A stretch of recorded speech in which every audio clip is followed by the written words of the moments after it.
Encadre capé groupe d'adoration il y a église ACK oeza to bien très bien kamami na l'évêque Pascal Mukuna o le loza na ba problème to ki ke o aviola ki ser na moko bazala ki na pembeni amana ko aider to yo kalsu makamu ya pasteur Moïse Mbi na Eliane Bafeno. Moi j'étais à la conférence de presse il y a Eliane Bafeno to tuna ke mo ba mituna concernant ba kamu na bango et ça na makina pasteur Moïse Mbi yo moko en tant que frère.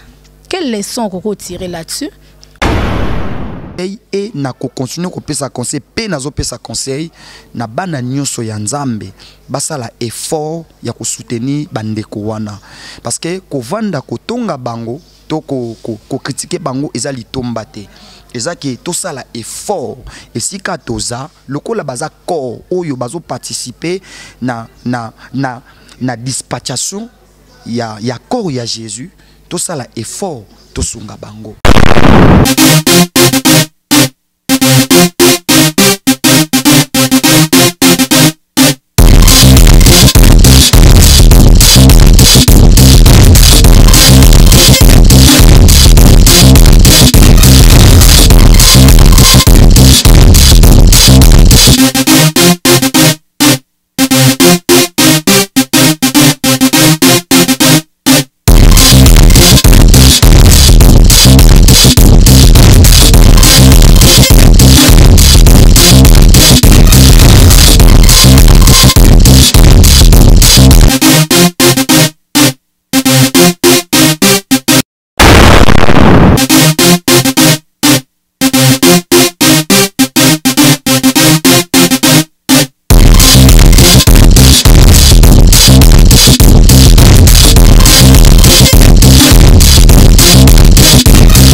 Zambe malamu, Zambe malamu, Zambe malamu, malamu we malamu Zambe.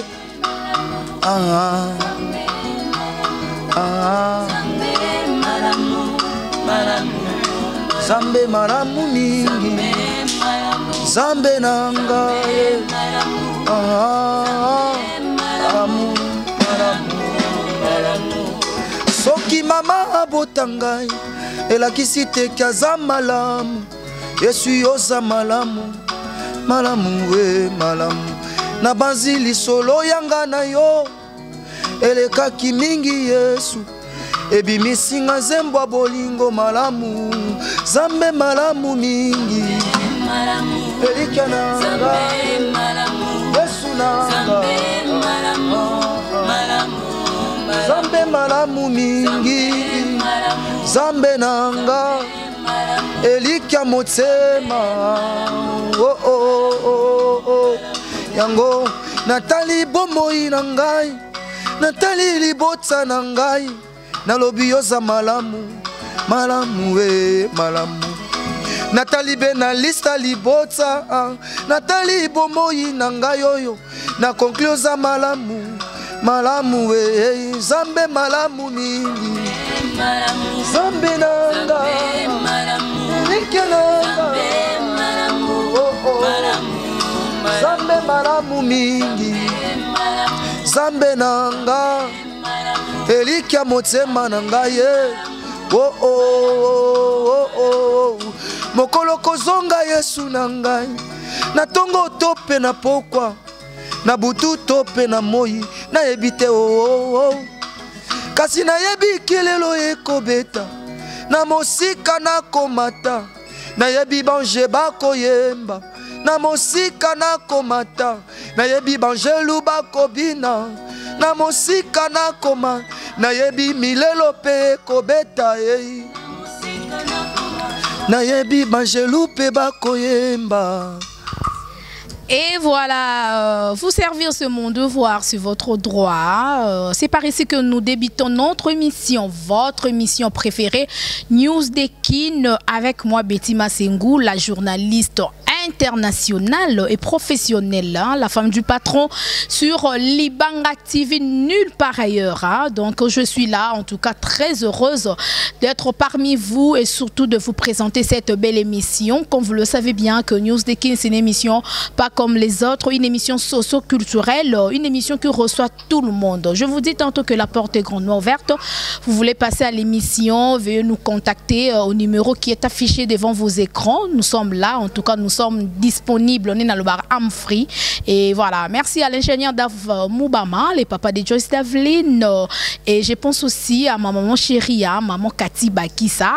Bisous à vous, bisous à la joie Amado Pichuna, l'hymne national, maman sociale, maman Asimbara, Fondation Betty Masengou.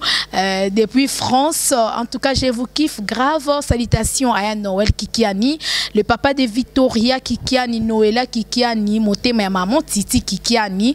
De gros bisous à vous, hein. De gros bisous aussi à Champion Kayembe, Blaise Kava, toujours depuis Kenya. En tout cas, mes fans, je vous salue, je vous souhaite comme ça, je vous souhaite comme ça le bienvenu, hein, dans ces numéros, dans ces nouveaux numéros de votre émission. En tout cas, vous voyez, je suis avec mes invités aujourd'hui. En tout cas, c'est vraiment ambiance. Hein. On va vous chauffer avec la musique chrétienne, la bonne musique chrétienne, avec notre frère Cédric Koumou, ainsi que son groupe, son orchestre.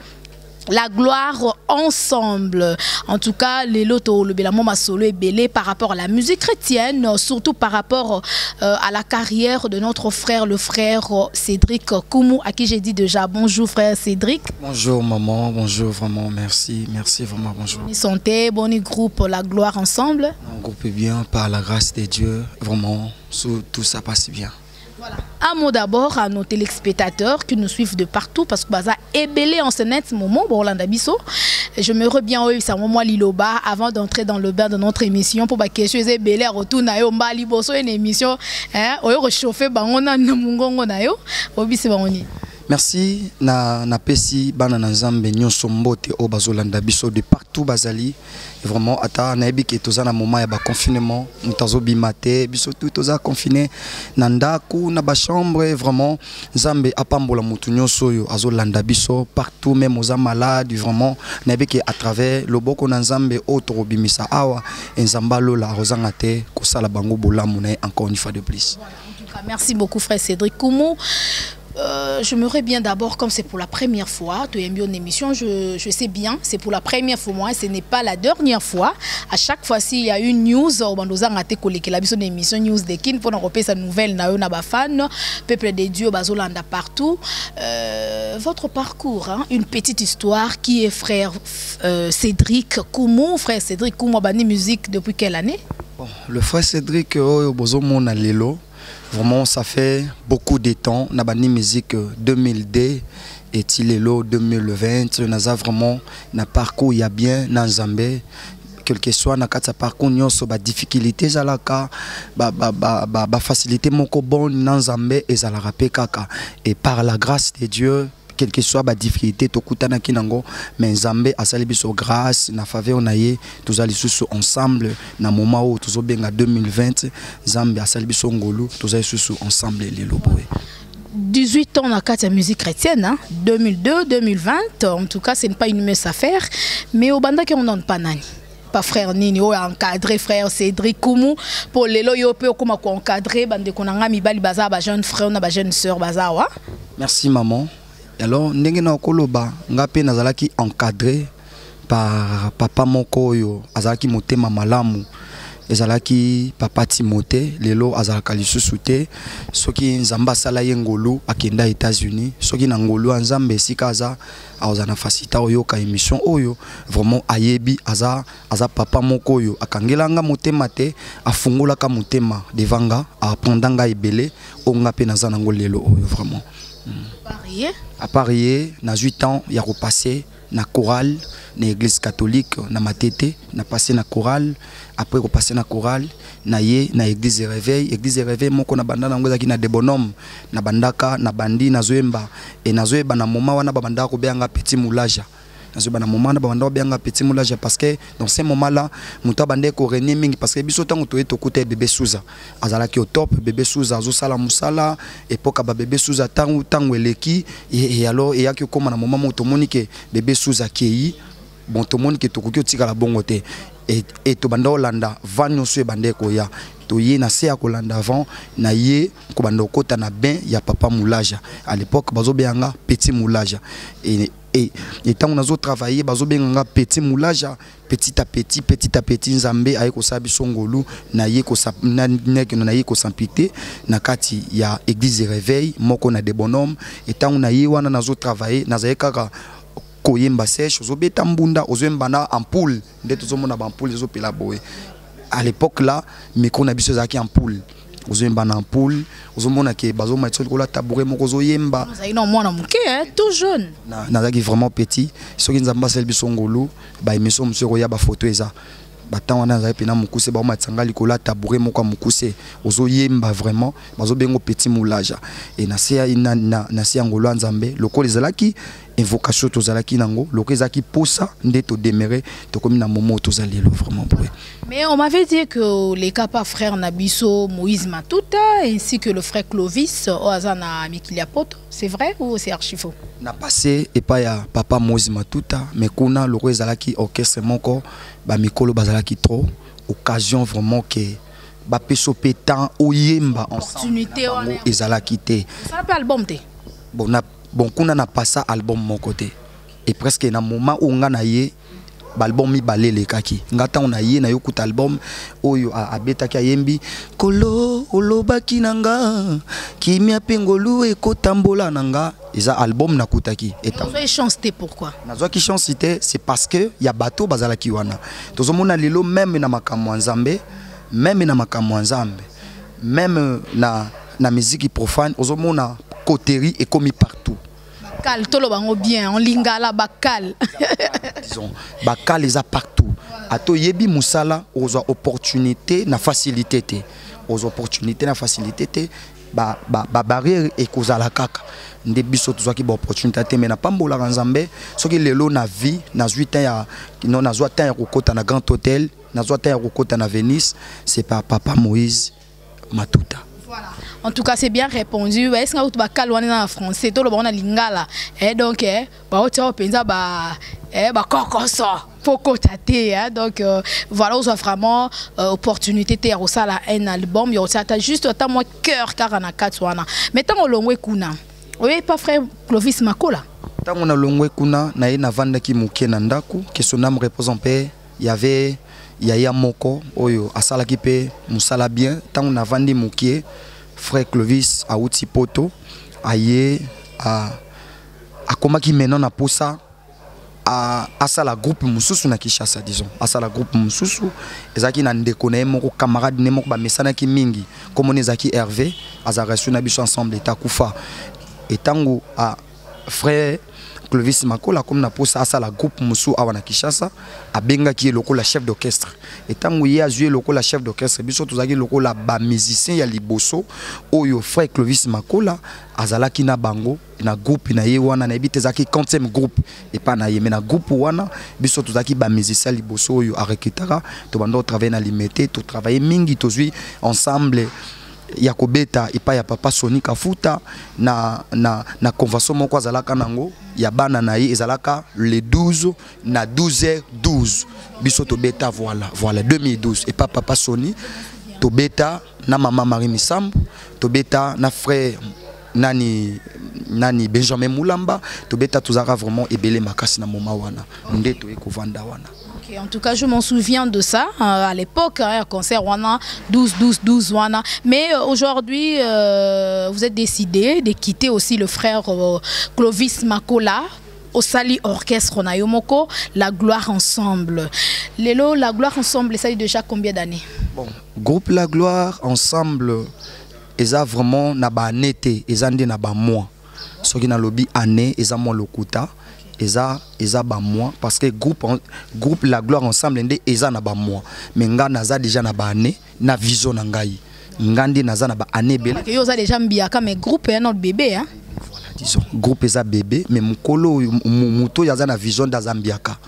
Ok. Merci beaucoup to kota siko na kata masolo to zinda donc voilà to zaki no likolo siko to zinda na on avant to atterrir le frère Clovis Kumu bandi musala opelelo te bandi ngo kala mais quand on ko biso idole non la musique chrétienne les anani moto apesi goana vraiment ya ko persévérer jusqu'aujourd'hui au bandi mona muki okoka koloba pe bien que ozo mo ba baptême be na ba groupe leki okoki po tika mais ozo persévérer kaka.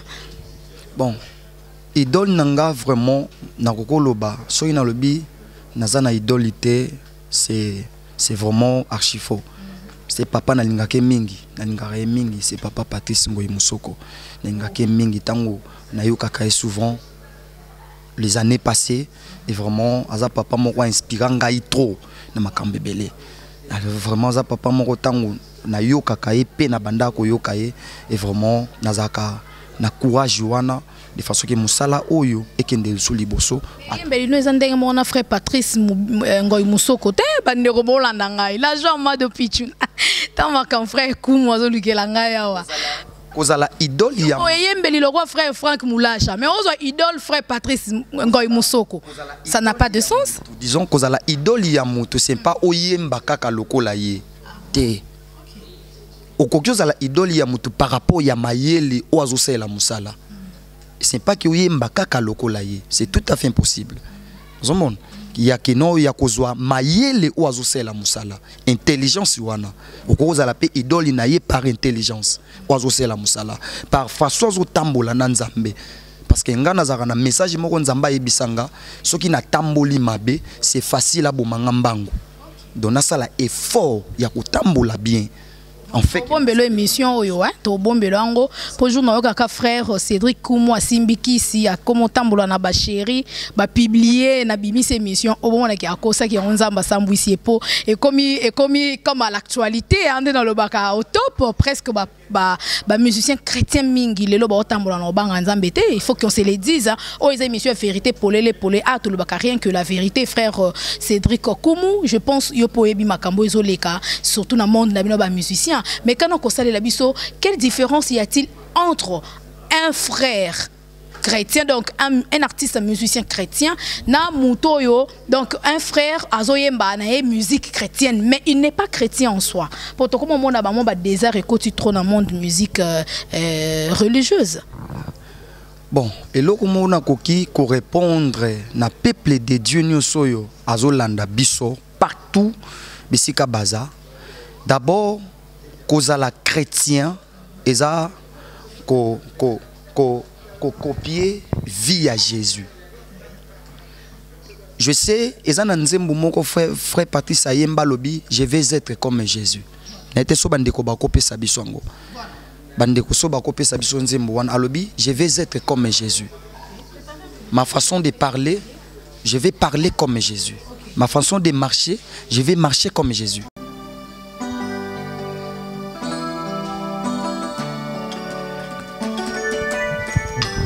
Je vais être comme Jésus. Je vais être comme Jésus toute ma vie. Je vais être comme Jésus. Il est mon Seigneur. Je vais être comme Jésus toute ma vie. Oh, je vais parler comme Jésus. Il est mon Seigneur. Je vais parler comme Jésus toute ma vie. Kaïma là-bas, là-bas en Galilée. Il priait sans cesse. Il priait sans cesse parce qu'il était la parole au féticheur. À combien plus forte raison un homme vit dans le péché. Je vais être comme Jésus. Il est mon Seigneur. Je vais être comme Jésus toute ma vie.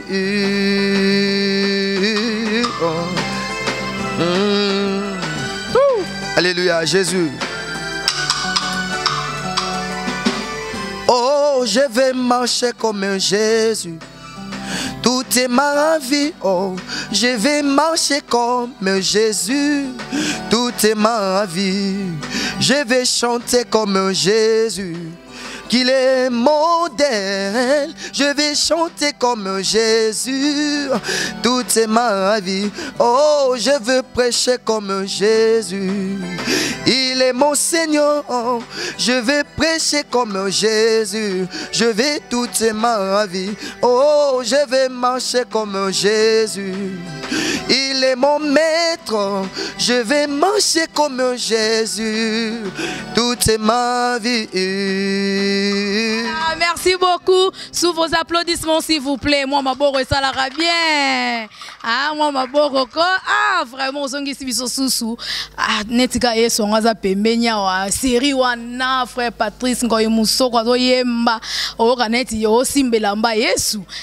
Lelo na ebité ba frère belé vraiment na ebité sentiment wana ko approcher peuple de Dieu vers Jésus-Christ soit le créateur de tout l'univers et ça la soute komika ka oyembela na moi si azokosa biso ko oyembela Jésus a robengisa ba sœur na église azobimana ba sœur azosala ba vidéo permettez-moi le terme il y a nudité na libanda donc mutakalisation tout yango toso yebate eza lokoso ya mbongo lokoso ya pour déjà suis succès a commis célèbre on est ça là ba frère bongo frère Cédric Nkumu.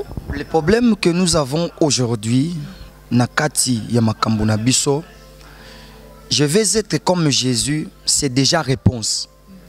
C'est déjà réponse parce que Mutoazo tambola selon Jésus parce que vie à Jésus est à katine parce que Bible zoloba le même Jésus il est notre modèle. Nyonso toko sala to salango lokola Jésus. Nyonso tozo sala même évangile na biso parce que o tozo sala toza ndenge moko na ba prédicateur en dehors ya koyemba parce que o tozo sala c'est une prédication en chantant.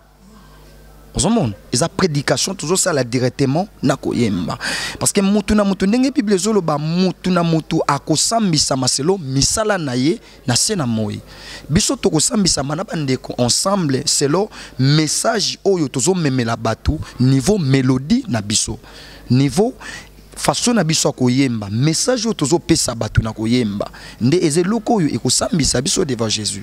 C'est le que sambisa biso. Naebaka eloko moko Bible zoloba être d'abord chrétien. Cause la musicien chrétien mais là d'abord chrétien musicien. Le contraire. Le loko musicien chrétien on asima. Musupe chrétien te mais andaka musicien. Parce que soy tozo mona lelo d'abord chrétien eza lokola mboka. Chrétien eza lokola mboka. Eza lokola mutazo travailler na kata gouvernement. Na kata gouvernement wana okoki ozala oza député eza lokola poste moko zo sime mais en réalité mboka eza députation te ozomona mboka eza députation te mutunda za député parce que ki député ozo mema eza poste moko na kati mboka soto longoli poste ya ki député oza congolais ozomona c'est comme nous de chrétiens d'abord toza ba chrétien koyemba eza musala moko oyo tozwi na kati mokili eza musala voilà eza musala nazo yemba nazana ngaka ka simple chanteur mon frère azaneka simple doumé le frère aussi azaneka simple pianiste mais d'abord ondeo ya kozala pianiste ondeo ya kozala doumé il est d'abord chrétien. En tout cas, une réponse intelligente, coup de chapeau à vous. Je crois bien que frère Obazolanda Pebiso, surtout Tambola Ramala, Mouteye, Ponaïka Kayembi, Jésus-Christ, mais en soi, il n'est pas chrétien. En tout cas, bako tirer les leçons là-dessus. Hein. Frère Cédric Nkumu, Toza ko évolue toujours dans entretien à Bisso. Tant qu'il y a deux musiciens chrétiens, il y a génération na yo. Au hasard, un artiste musicien chrétien, il chante pour la gloire de Dieu. Il fait la musique chrétienne. Vraiment, baza est belé. Baza est belé. La génération na biso tango biso toye na kata makambo ba génération na biso so Nathalie est belé. Nazo mona notre frère vraiment na pesi mbote sikaza album na epeza eza na marché. C'est vraiment mon frère que j'aime beaucoup. Patrick vraiment aza frère moko soki na moni komona ndenge to bandaka ko tambola ndenge to bandaka ko marcher vraiment eza lokola héritage au bateau ba encadrer biso batikela ka biso na bosolo eza ka héritage voilà frère Patrick Kitutu et na moni susu mon ami vraiment ye aza na Kinshasa te c'est mon ami Claude ye babenga Kenzita ye soko yoki frère José Nzita oyoki ye vraiment frère Claude Azanangola. Ah frère Claude, coucou à vous. Frère Claude, en tout cas, la PCO Vambote de la part de Betty, mais c'est que le papa d'Av Moubama, hein, le papa de Joyce Davlin, n'est bien très bien. Frère Claude, vous avez qui à l'époque, hein? Il est pensé écouter un chaud. To bandi musique ensemble parce que aujourd'hui ba génération o ezo ya lelo baza ba génération na bisoté. Ba génération na bisoté. Ba génération na biso za ba bango vraiment baninga lelo na ko ba na époque na biso wana nazaka ngamoko na tika na Kinshasa. Okangi moteme nini gara kade balobara ya nzambe umelaka bozelaka ya nzambe nzela mukuse ezate nde tongola ba frère muso beti mwa nzela mukusa ke na ye na ndako wana babomba maka bamona batute akasimbi kisi tolo bango vérité o émission bandeko balanda biso baze belé ato bombelo te. Merci maman Betty tokangi motema sempa na be fort na biso tokangi motema c'est par rapport ya batu oyo tozapi na se ya ba makolo na bango lokola ba papa na biso molimo bazui temps ya ko encadrer biso parce que kokende nda ko nganga ko luka vi moko pressé eza solution te parce que nzamba leki bango nazaka na nzembo moko na yemba eza luka terrain na lola okoki ozala na mbongo awa okoki ozala na mbongo mais mbongo oza nango awa eza laisser passer ekotso na lola te oza na mapangu awa eza laisser passer ekotso na lola te parce que mapangu tozoza nango awa eza kaka ba bien moko yo ndenge toza na mokili tozala nango mais eza passage éternalité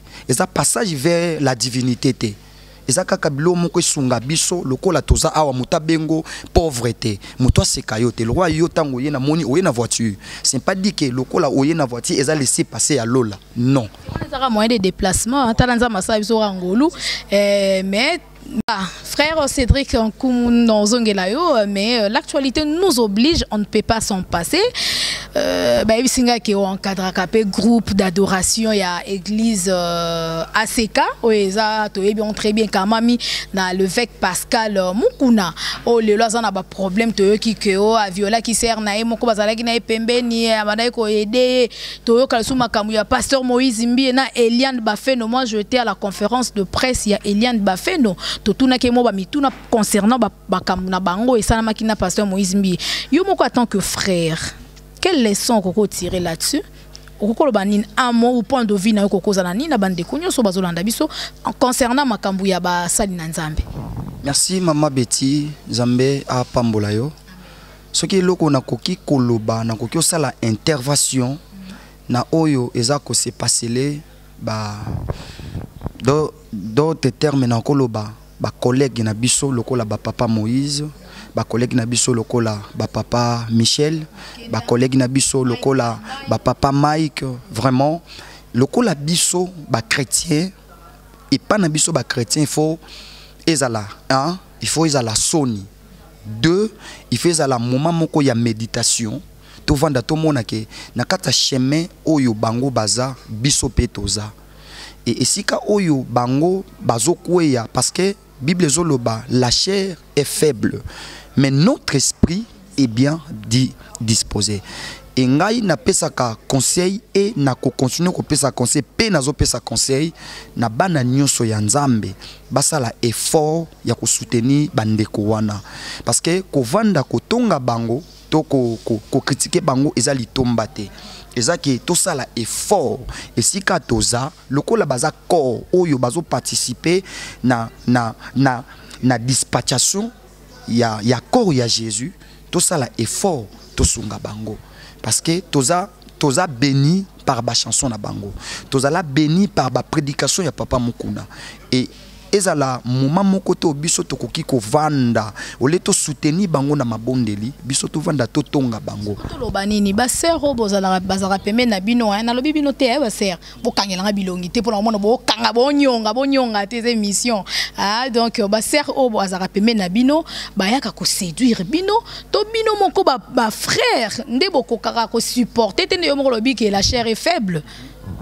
Bon, eza nakoki koloba mutoyo azo tambola selo désir ya chair biloko wana eza facile à alonga yango. Mais muto azo tambola quand même na kubanga nzambe. Muto azo tambola selo ndenge Bible zoloba. Muto azo tambola vraiment na katsa ba pati ya nzambe eza facile à rolonga biloko wana. Eza facile ko tambola rien que na nzambe eza facile à rolonga ngo. Eza facile. On a le bité que bazo tambola na nzambe te. Bazo tambola na nzambe. Mais tellement eza modi moko boye eye. Il faut qu'à toujours biso ba oyo to zomona ke to koite to zala ba effort pour te soutenir bango. Voilà, revenons à nos moutons hein, de Tolobara, to zongena nous maso na biso. Aujourd'hui, vous êtes en train de réaliser un album ou un maxi single, je sais pas, aux un studio, tous en karana ba frère, bozo yemba église, bébé bino boké bo livrer, bo sali production moko kuna bo livrer concert ou bien bo beti na kate église ou bien campagne moko boeto producteur moko boate mbongo na yangé a beti sur concert, comment ça se passe mais quand on est ça organisation à la gloire ensemble et ça ndengeni. Merci maman Betty. Conception, il y a groupe La Gloire ensemble, ezaka ka kokende robeta na ba église té, to robeta na ba mariage, to robeta na ba anniversaire, to robeta na ba day. Soki tozo beta na ba day ou na ba mariage, ezaka ka po tozo exercer quand même musalango oyo ba pesa biso. Mais toza na vision, eloko ezozangisa vision ezala réaliser, ezaba manque ya ba moyen. Chaque fois partout na kenda ko tambola bandeko to tambola na bango bayebi nazaka na siloga moko na lobara tout ça la kango bien ba pesa biso kaka chance parce que musalo tout ça la kango bien ensemble na bandeko to zana parce que na kata groupe ndingo mona il y a des gens oyo musalo ndenge to sala bazotangela ngo bazotangela comme on a rwandé qu'on a biso ya pianiste os comme on a ba sœur na biso nde bazaboye bazotangela yango alors mutu moko te akoki kotangela loko ayebike soka ndenga zotanga aza na bénéficité ayebike ndenge na zotanga il faut bénéfice moko ezala pas. Si je comprends bien na katiote vous avez besoin d'un producteur ou d'un manager ou attendre muto dans les producteurs te mazane ka muto alinga osunga misala nzambe avancé ataka mbongo danger bosala album. Vous êtes prêts? Vous êtes prêts? Vous êtes pressé, mais vous êtes prêts. Vous êtes pressé, mais vous êtes prêts. Parce que muto comme on a sunga biso, a soutenir biso. Numéro na biso, il y a téléphone, eza na mutu nyonso yo, azolanda biso partout ezali plus 243 82 64 90 et 665. Je réponds 82 64 90 et 665. L'ingénieur Daf Moubama va nous aider comme d'habitude, hein, le papa de Joyce Davlin, d'afficher le numéro de notre frère Cédric Nkoumou. Nous sommes partout aux arts. Et ça, en France. La joie m'a depuis dans l'hymne national, maman sociale, maman a sunga fondation Betima Senguya linga osunga ba Evra Boé, hein, ndenge mokona maman Claudine Nzongo la charismatique, monté ma papa André, bo sunga groupe O vraiment ekozala bien numéro est affiché wana so bengi ata na WhatsApp pour comme le frère à répondre à yemo quoi yambara téléphone na yemo ko voilà. Et ça même ozana na Londres, est-ce que mona ba ya Noël Kikiani, ata na ozana États-Unis na Suisse côté mokona ba ya Zada Mayalu, hein. Yazada Mayalu en tout cas Moussé ça topesi au bambo te kuna na Suisse un grand frère ya l'ingénieur Dave Moubama bambo te pe na Serge Julie Mindele yé pe vraiment zara sensible ko soutenir misala nzambe et vous allez vraiment une chose de bien. Frère, tozo qui est déjà plutôt atterri, te décolla qui maintenant tozo atterrir na ebité bandeko bazolanda biso. Dans un an, il y a Yomo Konan. Oyembi a frère Patrice, Oyembi pe Nzame Malam ou ya frère Franck Moulacha, Soto Yo Kanan Yomoko. Est-ce que vous êtes prêts? Hein? Est-ce que vous êtes capables? Yo le vous après mais bon après c'était Soto Yo Kango, une chanson pour faire plaisir à tous les enfants de Dieu qui nous suivent de partout. Voilà. Let's go now. C'est parti. Alléluia. Jésus.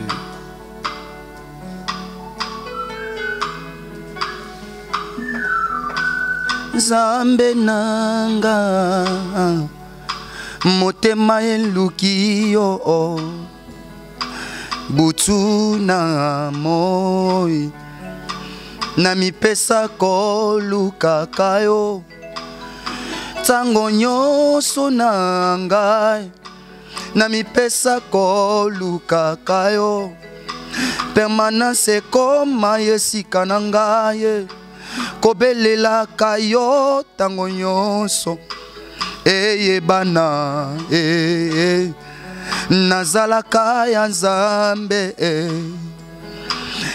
monana nazalaka ya Nzambe eyokana nazalaka ya Nzambe Alléluia Jésus.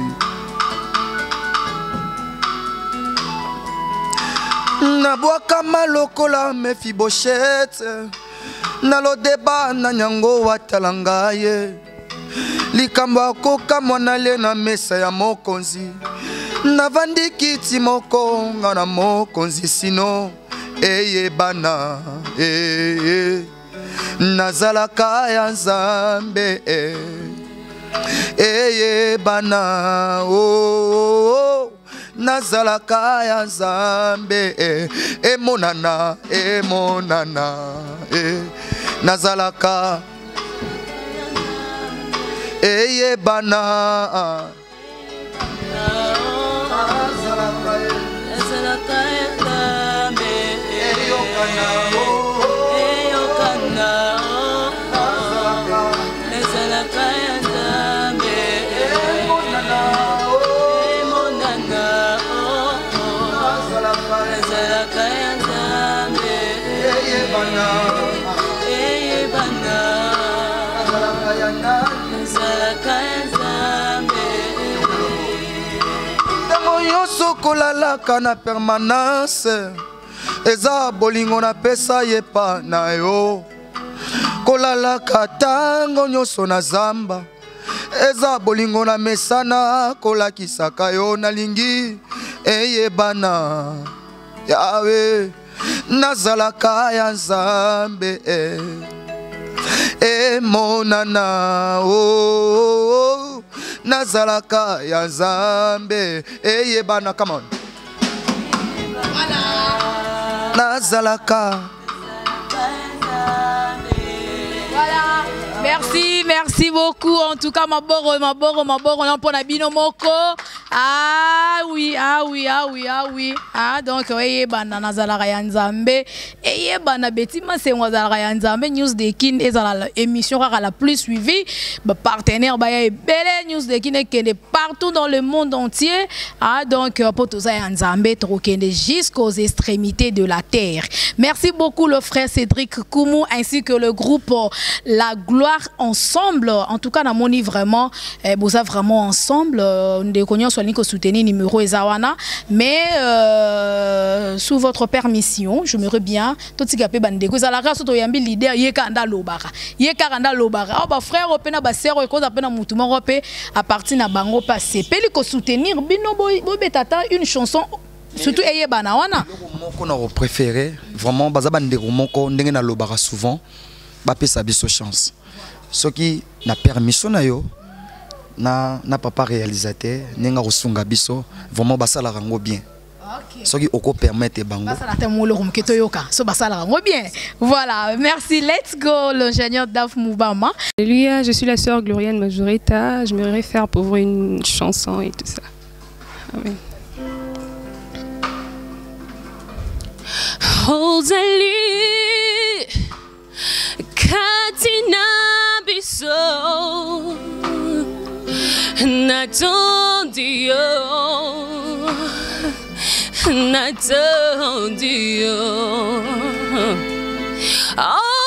Ozali kusalande sikuyo natondio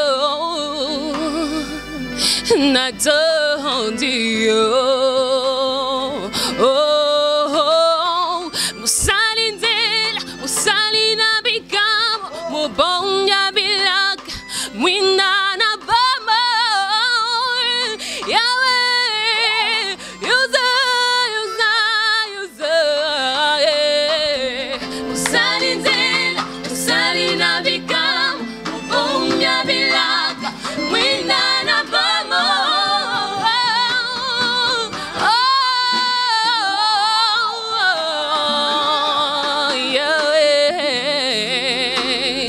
Bonjour peuple de Dieu, moi c'est la sœur Ketia Isungi. Je vais chanter un peu.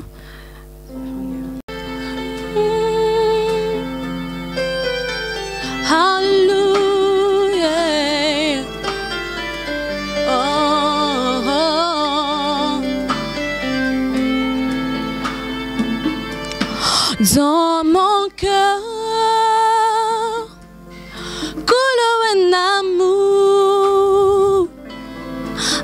amour profond pour celui que j'aime tant. Dans mon cœur coule un amour profond pour celui que j'aime tant. Dans mon cœur,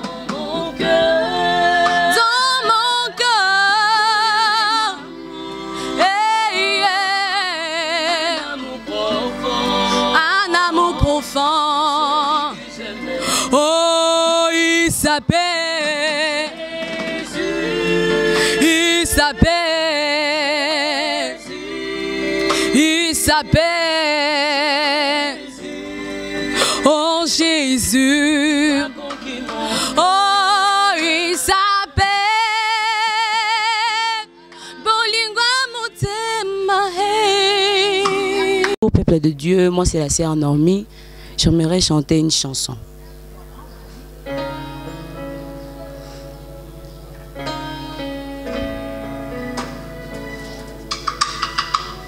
Alléluia. Alléluia Jésus. Que ta présence en moi devienne réelle, que ta présence en moi devienne papa. Je veux une autre dimension de toi. Alléluia. Que ta présence en moi devienne réelle, que ta présence en moi devienne papa. Je veux une autre dimension de toi. Que ta présence en moi devienne réelle, que ta présence en moi devienne papa. Je veux une autre dimension de toi. Que ta présence réelle, papa.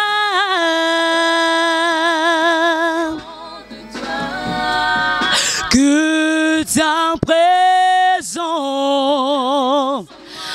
devient réelle, devient papa. Que ta présence en moi devienne réelle. Merci pour la parole. Moi, c'est le frère Giresse, je suis le pianiste du groupe. Donc, je suis vraiment ravi. À la biso, vraiment, tout ces pays makas. Tout le peuple Nzambiska Bazali. Va soutenir biso vraiment dans l'œuvre Oyo. Mambabi Ezali. Ndeka président Lobaka. Pour peu sa biso chance. Mambabi Ezali. Vraiment, je vous remercie. Merci. Moi, c'est frère Osborne Kita. Je ne suis pas simplement pianiste, mais je suis aussi l'arrangeur des frères. Donc, tout travailler. Oui. Tout travailler, wana frère Nengazo Loba. Tout peut sera biso chance. Maman bien zakas. Na pesi papa nanga Vicky Kita le pasteur Mote na maman nanga Esther Monte. Donc c'est un peu. Moi c'est frère Josué. Na CP vraiment na groupe Oyo. Na Zabater. Tout ça au nombre de deux mois quoi à mon entier malgré mais je suis toujours là tout ça me salanzambe donc. Ah tout c'est un soutien donc soutien vraiment pour ça soutien parce que makambo ezali. To vivre donc ngai soki otie loko nde makam donc nazo pesa ba salutation nanga na famille pastorale nanga o ezali azolandanga na yebi ke malgré azolandanga bisika zali apôtre Maï Josué elongo na mwasi na Mama Rita na pesi pe ndeko nanga bande grand frère nanga mbali ya trésor na pesi mbote piadie et puis baninga nanga tout. Voilà, merci beaucoup en tout cas à l'orchestre La Gloire Ensemble. En tout cas, Namoni vraiment gloire ezali. Bon, ça va la chance de soutenir le frère Cédric Kumbu. C'est pas Kumu, Kumbu. Donc moi je croyais que Kumu, mais que non, c'est le frère Cédric Kumbu. Pour soutenir Riena orchestre Mobimba et vous allez vraiment bien. Puis Nzamba Lola Rosa te kopambo labino. Bravo, hein? Merci, merci maman Betty. Que ça la rend bien. Hein? Souvent que bopé sa chance, tout ça la rend bien. Je pense qu'au moni. En tout cas, moni Tembesili, je pense que découpé Tembesili, 2 personnes juste rara. Bao balandi biso, koko saluer bango parce que tu commis vraiment dans souka émission. Merci vraiment maman Betty, Zambia Lola à Pambolayo premièrement. Et là, vraiment, tous les la CT, nakata groupe La Gloire Ensemble, vraiment, na bolingo nzambe avant na bandope sabatumbote, to sengaka lisungi. Toza na posa lisungi ya mutu nyonso partout bozolanda biso na bike émission ya Mama Betty et kokota partout. Partout, partout, partout. Vraiment, avec l'amour de Dieu, avec l'amour de l'Éternel, tous senga bino bo soutenir biso. Toza na banzembo ya bien. Ba talent ezali makambo eza mais tous na ba soutien te ba to soutenir biso bazate vraiment c'est si topé ça qui numéro na biso avec permission Mama Betty so na koki ko répondre sur numéro na biso téléphone ezali mutu nyoso partout yo kolinga au soutenir biso vraiment numéro na biso téléphone eza disponible eza 24 heures sur 24 heures comme un hôpital vraiment to pasaka air nyoso numéro na biso ezali 082 64 90 665 082 64 90 et 665. Vraiment, na pesimbote na famille na mobimba, famille ya Kombo Bozo, ka famille Kumbu. Na pesimbote na grand frère Onga na Landi, pasteur Junior aux États-Unis. Na pesimbote na Vincent, na pesimbote na Nassi, na pesimbote na Feli et Yannick, Israël, vraiment, baninga na nganyoso, Jérémy, vraiment Abdel, Nzambe Alola, Apambola Bino, vraiment, Moussa Nabino et Kende Liboso, avec la grâce de Dieu. Merci vraiment. Merci beaucoup le frère Cédric Kumu de Nalobara. Everything starts with finish with. Tout commence bien, finit bien. Nous sommes arrivés à la fin de notre émission. Merci à l'ingénieur Dave Moubama, les papas de Joyce Davlin pour la réalisation de cette belle émission. Merci beaucoup à vous. Je pense aussi à la joie Amado Pichuna, l'hymne national depuis France. Bisous à vous, bisous à la joie Amado Pichuna, bisous à la sœur Julie Bindele depuis Suisse. Yazada Mayalou Moussessa, toujours depuis Suisse. Ya Noël Kikiani depuis Londres. Moté ma maman Titi Kikiani ainsi que Noëlla Kikiani Victoria. Je vous aime. En tout cas, hello everyone. En tout cas, je vous aime beaucoup. Merci en tout cas à tout le monde. Et bisous à ma maman chérie, maman Kati Bakissa. Salutations à vous, salutations à toute ma famille. Je vous aime beaucoup.